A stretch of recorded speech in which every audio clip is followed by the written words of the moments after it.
Hello, good evening. Welcome to the BBC News at 6.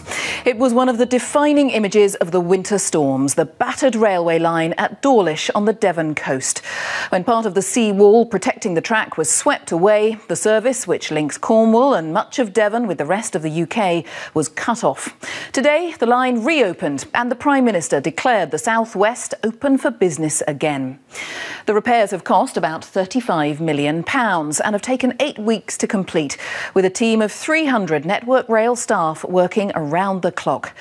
But while many are celebrating, there are calls for greater improvements to infrastructure in the South West. Our correspondent John Kay is Kay. 2 Western journalists have been shot, one fatally, in Afghanistan on the eve of the presidential election. The country goes to the polls this weekend in what should be the first democratic transfer of power in its history.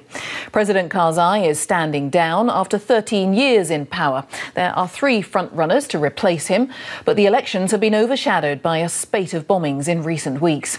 Every one of Afghanistan's 400,000 police and military is deployed to try to keep the vote safe and free from the threat of the Taliban.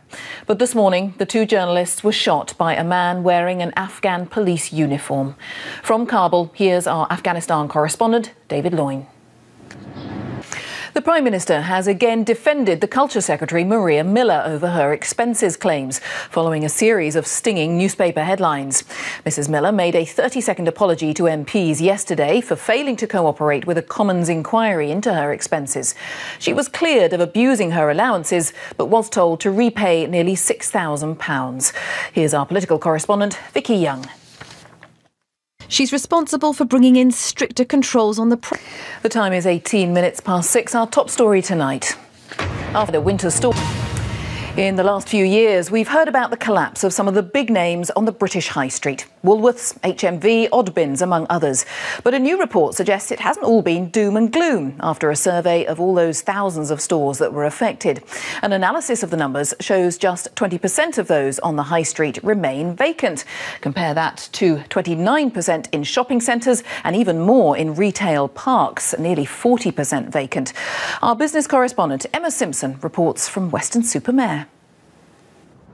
First, it was worth down again. All right, thanks very much, Peter. And that is from us on BBC One. We now join the BBC's news teams wherever you are. Bye-bye.